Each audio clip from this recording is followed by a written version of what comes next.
لو فاكر انك عشان فتحت شات جي بي تي وقلت له اكتب لي بوست انزله على الفيسبوك، فانت كده بقيت بتشتغل بالذكاء الاصطناعي او بقيت اي اي اوتوميشن انجينير، فده واجب عليا اقول لك ان انت غلطان. في فرق شاسع ما بين انك تكون يوزر او مستخدم وبين انك تكون برومت انجينير او مهندس اوامر، والابعد من ده كله انك تكون سيستم بيلدر او باني انظمه. في الفيديو ده انا مش جاي عشان اقول لك خد البرومت ده او دول 10 برومتس تكتبهم لشات جي بي تي او احفظ النص ده واكتبه في اول كل برومت. لا انا مش جاي اقول لك كل الكلام ده. انا جاي عشان هدفي اغير طريقه تفكيرك للطريقه اللي انت بتبص بيها للبرومت، عشان تتحول من مجرد شخص مستهلك للتكنولوجيا لشخص فعلا بيستخدمها عشان تغير له حياته ودراسته وشغله وكل حاجه. خليني اقول لك على حاجه ممكن تضايق ناس كتير، بس فعلا 90% من الناس بتستخدم شات جي بي تي غلط، وده مش عشان هم اغبياء او هم مش عارفين يتعاملوا معاه، ده عشان هم اصلا مش فاهمينه. ده عشان هم مش فاهمين هو بيشتغل ازاي، هم فاكرينه انسان بيفهم عادي، بياخد المعلومه يروح يسرش على جوجل يدور على المصدر ويجي يرد. وده بالظبط سبب ان هم بياخدوا نتائج وحشه او اداء ضعيف ويقولوا ده المشكله في شات جي بي تي نفسه. في الفيديو ده هدفي ان انا افهمك انت واقف فين بالظبط من هرم الاي اي اللي احنا اتكلمنا عنه، يوزر وبرومبت انجينير وسيستم بيلدر، وهتفهم ليه مش اي حد كلم شات جي بي تي او اتعامل معاه بقى مهندس ذكاء اصطناعي او بقى بيواكب التطور. اهلا بيكم في الفيديو الثاني من كورس البرومبت انجينيرنج الكامل او هندسه الاوامر. في الفيديو ده احنا لسه في الستيج الاول او في المرحله الاولى وهي الفاونديشن او الاساسيات. هتلاحظ ان الكلام شويه اغلبه نظري، بس صدقني هو مهم ليك جدا حتى لو كان ممل. دي اهم حاجه لازم تفهمها، لان انت لو ما فهمتش الاساسيات او الكلام النظري ده هتفضل طول عمرك معتمد على سلسله ده افضل برومبت، خد التمبلتس دي اشتغل بيها، وهتفضل مقضيها كوبي بيست، مش هتفهم البرومبت ده شغال ازاي او بيتكتب ازاي. فخلينا يلا نروح على السبوره زي ما متعودين واشرح لك بالظبط يعني ايه هرم الاي اي والفرق ما بين كل واحد في الثلاث انماط اللي في الهرم، وتعرف تحدد انت انهي واحد فيهم بالظبط عشان تعرف بناء على ايه هتكمل الكورس. طيب نرجع تاني للسبوره ونشوف دلوقتي هنتكلم عن ايه. هنتكلم عن هرم الاي اي. يعني ايه هرم الاي اي؟ عندنا ثلاث انواع للناس اللي بتستخدم الاي اي او بتتكلم معاه. هنفهم كل نوع بالظبط، نعرف ايه الفروقات ما بينهم، ونعرف انت المفروض تبقى من انهي نوع لو عايز فعلا تبقى اي اي اوتوميشن ايجنسي اونر ناجح. هي من تحت لفوق كده، انا مش عارف ايه الهرم المعاق ده بس معلش، هي من تحت لفوق كده بالنسبه، يعني كل ما كان تحت كل ما كانت نسبه الناس دي اكتر، بمعنى ان اليوزرز دايما اكتر من الانجينيرز، دايما اكتر من البيلدر. اقل ناس هم البيلدر او البيلدرز. اليوزر ده اللي هو المستخدم العادي، اي حد نزل شات جي بي تي جديد بيجربه لاول مره وبيتعامل معاه كانه جوجل سيرش، بيكتب له اسئله عاديه او اسئله عامه جدا فبياخد افريج اوتبوت او اجوبه برضو عاديه، اجوبه افريج. دايما تلاقي جملته الشهيره الذكاء الاصطناعي ده كلام فاضي، وتيجي تبص تلاقي البرومتس، الحاجات اللي هو بيكتبها لشات جي بي تي، مثلا اكتب لي خطه تسويق ل 2026، او اديني افكار لمحتوى انزله على اليوتيوب، او اكتب لي اعلان لمنتج كذا كذا. طب انت ازاي مستني منه يديك نتيجه وانت حرفيا سايبه عايم في بحر كده، مش مديله اي تفاصيل، مش قايل له يكتب بطريقه عامله ازاي؟ طب انت بتستهدف اودينس او جمهور عامل ازاي؟ فالحقيقه هو هنا ده بس شخص بيستخدمه للتجربه مش لشغل، واعتقد ان هو حتى التجربه بتاعته ما بيطلعش بيها باحسن نتيجه. فلو هنلخصه بكلمه واحده فهتكون ان هو بيستخدم الاي اي كانه صديق، مش فاهم الاي اي بيشتغل ازاي فعلا. تاني واحد وهو البرومبت انجينير. ده قليل من الناس، تقريبا 10% بس من الناس هم اللي في المستوى ده. ده واحد عارف ازاي يكتب برومبت متكامل لشات جي بي تي، يكتب فيه كونتكست وكونسترينز ورول، كل الحاجات دي هنتعلمها مع بعض. ده بيقدر يطلع نتائج دقيقه ومخصصه وفعلا بيوصل للحاجه اللي هو عايزها. يعني ده اللي بيبدا دايما البرومبت بتاعه بمثلا انت خبير في صناعه المحتوى، او الهدف بتاعي ان انا اوصل لكذا كذا، او قبل ما ترد عليا اسالني كل الاسئله اللي انت محتاجها، بناء على اجاباتي اكتب لي رد مخصص. هو هنا عارف يتعامل مع شات جي بي تي او ايا كان ال ام، عارف يتعامل معاه، عارف ازاي هيوصل للنتيجه اللي هو عايزها. فلو هنلخصه برضو بكلمه واحده فهيكون ان هو بيدي تعليمات، مش مجرد بيسال السؤال وخلاص. وتالت واحد واهم واحد، وده تقريبا التوب 1%، وهو البيلدر. البيلدر ده يعني مش شخص بس متخصص في البرومبت، لا، البرومبت ده جزء مهم من شغله. هو موجود بس هو مش كل الشغل، وده اللي احنا الحمد لله بنعمله عندنا في ايربوت. ده شخص مهمته ان هو ياخد سيستمز ملعبكه ملهاش اي علاقه ببعض ويربطها كلها ببعض باستخدام برومبت مخصص. فده شخص مش مجرد بيكتب برومبت واحد، ده بيكتب سلسلة برومبتس، كل برومبت عنده مهمة معينة بيعملها، وموصل كل ده مع بعض بدماغ واحدة في الآخر. كل السيستمز بتاعته لازم يبقى ضامن ان هي كلها شغالة مع بعض بتكمل بعض، يعني ده شغال صح ان هو يودي النتيجة اللي هو محتاجها لده، عشان هو كمان يعرف يشتغل صح، مش اي نتيجة وخلاص. ويبني مسارات، يعني مثلا لو المسار ده اتحقق روح في الاتجاه ده، لو ما اتحققش او كان غلط روح في الاتجاه ده. كل دي بتتم من خلال برومبتس هو بيكتبها، انها تكون متكامله كلها مع بعض، مش مجرد برومبت واحد لسيستم واحد بيشتغل وخلاص. فده لو هنلخصه برضو في جمله هتكون فول اوتوميشن، هو بيبني سيستمز كامله مش مجرد برومبت واحد.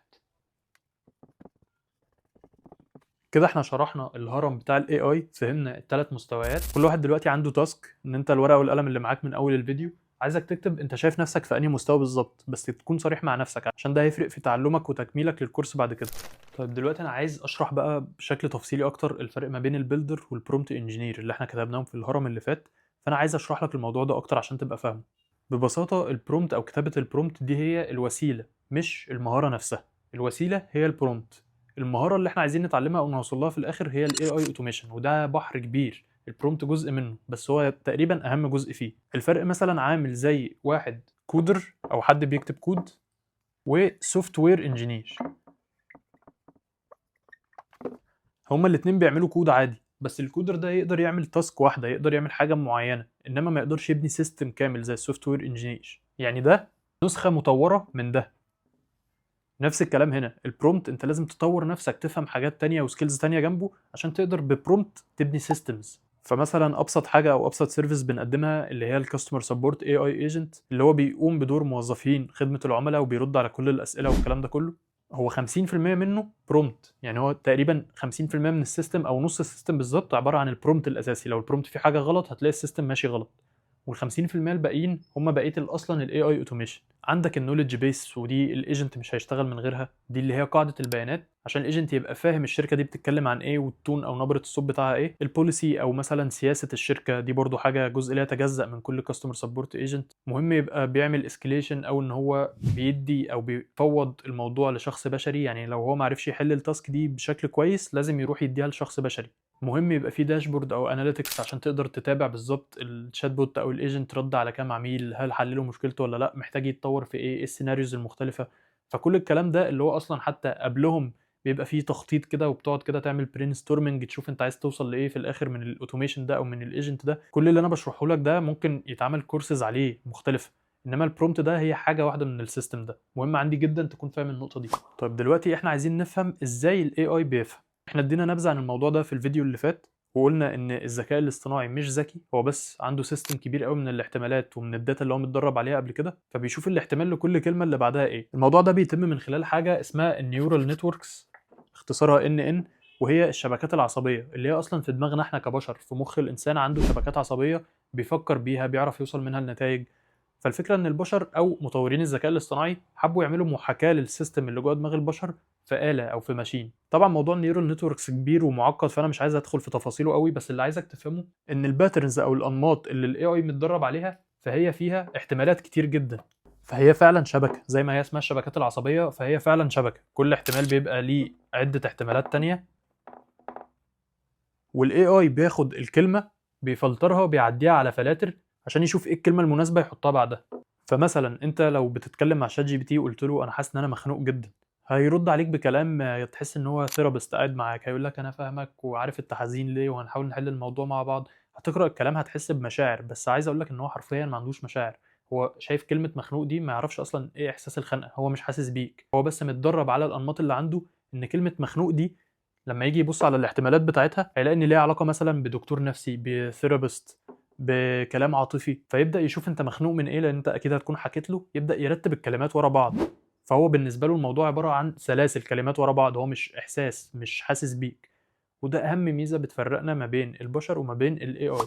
فكده فهمنا ان الاي اي بيفهم تعليمات مش تلميحات. لو انت كنت غامض في سؤالك هيرد عليك باجابه غامضه، ولو انت كنت محدد او سبيسيفيك هيرد عليك بادق اجابه ممكنه. جوده المدخلات او الانبوت بينتج عنها جوده الاوتبوت.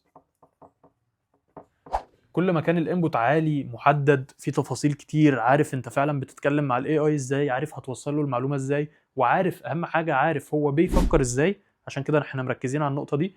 كل ما كان الاوتبوت نتيجته احسن ومرضيه ليك وطلعت بالحاجه اللي انت فعلا عايزها ومحددها له. والعكس صحيح، كل ما كان الانبوت وحش كل ما كان الاوتبوت وحش. وده ياخدنا لحاجه مهمه قوي اسمها الجيجو. يعني ايه جيجو؟ جيجو هو مصطلح مشهور، هو بيفهمك ليه النتائج الوحشه اللي طلعت معاك مش مشكله التول اللي انت استخدمتها، دي مشكلتك انت. جيجو هي اختصار ل garbage in garbage out. garbage ترجمتها عفوا زباله، فالمصطلح معناه كل ما تدخل زباله هيخرج لك زباله. يعني هديك مثال عشان تفهم اكتر. لو انت كتبت الاله حاسبه مثلا 1 زائد 1 بيساوي كام، اكيد هيديك النتيجه 2. نفس الكلام مع شات جي بي تي، لو انت اديت له حاجه خفيفه قوي، يعني اديت له باراجراف مثلا وقلت له ترجمه لي، هيرد عليك بالترجمه الصح. انت هنا مش محتاج تكتب برومبت معقد على فكره، يعني مش محتاج بقى تكتب له انت مترجم محترف خد النص ومش لا، هو كده كده هيطلع لك النتيجه دي مجرد ترجمه. طب لو جيت بقى على المثال بتاع الاله الحاسبه وكتبت معادله كبيره قوي زي اللي عندنا مثلا في هندسه، تلاقي المعادله سطرين وانت بتكتب نقلت رمز غلط او رقم غلط او حرف غلط ايا كان على الاله الحاسبه، هتيجي تبص هتلاقيه مطلع لك نتيجه ملهاش اصلا اي علاقه بالنتيجه الصح. تيجي تشوف بقى تقارن مع الموديل انسر، ايه ده؟ ازاي ده الاله الحاسبه غبيه؟ الاله الحاسبه مطلعه حاجه غلط؟ ازاي الاله الحاسبه غبيه؟ هي اصلا ما فيهاش سيستم او ما بتفكرش، فازاي الاله الحاسبه غبيه؟ لا، هي المشكله ان انت دخلت حاجه غلط في الانبوت انت مدخل رقم غلط او حرف غلط، فالنتيجه او الاوتبوت غلط. ده نفس الكلام بالظبط، عشان كده جيجو جاربج ان جاربج اوت. فالخلاصه انت تقدر تعتبر شات جي بي تي او اي اي ان هو مرايه بتعكس البرومت بتاعك. لو البرومت حلو النتيجه حلوه، لو البرومت وحش النتيجه هتبقى وحشه. فنصيحتي لاي حد بيطلع نتائج وحشه من الذكاء الاصطناعي، قبل ما تلوم التول او الاداه اللي انت استخدمتها، لوم البرومت او طريقه كتابتك او طريقه سؤالك للاداه. ورجاء بلاش لما تلاقي مثلا شات جي بي تي او جيميناي او اي موديل طلع لك نتيجه وحشه فتسيب التول اللي انت بتستخدمها وتروح تستخدم تول تانية او اداه تانية. ده اكبر غلط بشوف الناس بتعمله، تقعد تتنقل ما بين الادوات ما بين التولز، يعني حاجه بتتعمل على انت ان، لان هي بتطلع نتائج غلط يقوم سايب كل السيستم اللي اشتغل بيه على انت ان ويروح يجرب على حاجه زي فويس فلو. لو انت تعرف بلاتفورم فويس فلو، فصدقني هي المشكله مش في البلاتفورم، هو هيطلع لك نفس النتيجه، حتى لو ظبط معاك مره مش هيظبط معاك تاني مره عشان هي مش قاعده ثابته. هي المشكله مش في التولز، ما تروحش تقعد تتعلم تولز كتير وخلاص، المشكله في السيستم او في المايند سيت او في طريقه تفكيرك. فاتمنى اكون ان انا وصلت المعلومه دي كويس، وصلت ان الاي اي مش ذكي، الذكاء الاصطناعي مش ذكي، ووصلت لك طريقه الباك اند او في الخلفيه هو بيفكر ازاي وبيشتغل ازاي، عشان دي حاجه مهمه قوي كمهندس اوامر تبقى فاهمها وعارف انت بتكتب الامر هدفه ايه. طيب دلوقتي هديك تمرين عملي، انت المفروض طبعا بتطبق ورايا وبتكتب ورايا بورقه وقلم ماشي معايا خطوه بخطوه. فتمرين عملي هنعمله بعد ما فهمنا خلاص الاي اي بيفكر ازاي او هو شغال ازاي في الباك اند. عايزك تروح لاي برومبت انت كتبته، او لو ما عندكش اكتب واحد جديد، اكتب برومبت كده، حط اي هدف في دماغك، او حتى روح لشات جي بي تي قول له انا عايز اتمرن على البرومبتس، قول لي فكره سيستم احاول اكتب لها برومبت بنفسي. هتكتب برومبت كامل، وبعد ما تخلص كتابته هتعدي على المرحله دي بنسميها الفلتر. انت هتفلتر كده البرومبت بتاعك، هتمشي على الاربع اسئله دول، هتبص البرومبت هتعتبر ان انت مديه لحد غبي، وهو انت فعلا مديه لحد غبي، شات جي بي تي او ايا كان زي ما اتفقنا هو مش ذكي.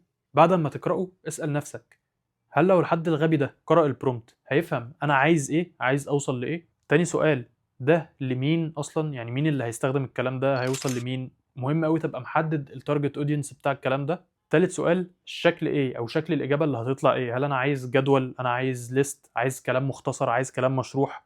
فلازم تبقى محدد الشكل او الاوتبوت، النتيجه بتاعتك هتكون ايه. رابع حاجه، هتقيمه ازاي؟ يعني بناء على ايه هتقول الرد ده كان فعلا ناجح كويس، ده النتيجه اللي انا عايزها، او لا ده وحش انا عايز اعدل حاجه.